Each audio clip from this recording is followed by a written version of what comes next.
step on the scene. Check out the way I lean. Check out my cheese dip, lean cheese dip, cheese dip, lean cheese dip. I know y'all tired of the same chip and dip that served at your little sister's birthday party. Well, I got some that'll make you slap your mama. One taste of this dip will make you taste but holla, cheese dip, lean cheese dip.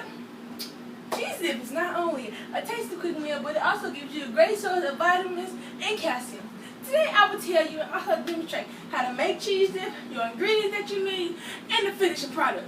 For your ingredients, you're going to need a little over a half Velveeta cheese, 2 cans of Rotel, a little over half a ground beef, some chips, a strained up pie pan, bowl, plate, spoon, knife, you know, the basics. Of course, a spoon, a stove. When you're preparing this dish, you cut up your cheese and you put it in the pot. And you set your pot a little over low or on low.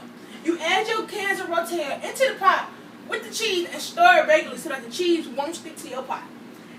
If it sticks, it will burn. If it burns, you will taste it. Trust me, I know.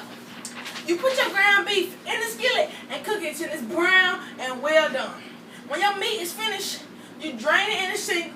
Drain out the grease. So you go over to your sink and, just shake it. You might want to hit the cheese dip. Cheese dip, you know what I'm saying? It don't matter. Just make sure you get all the grease out.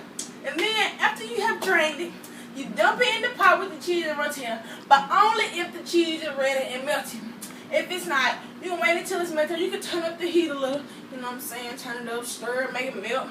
Okay, and when you serving this cheese dip, you get your plate in a bowl and you add your chips.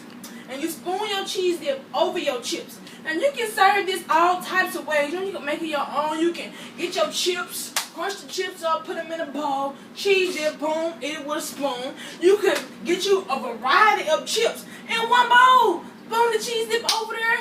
Some sour cream, lettuce, tomato, all that in there. You got you a cheese dip salad. Just like that, okay? And now that you have been so lucky to witness me make this great party meal, you can teach it to your friends and your family, okay? So the next time you have an upcoming party for your little sister or brother or nephew, niece, whoever, and you don't want that boring chicken dip, remember me and my cheese dip song. Cheese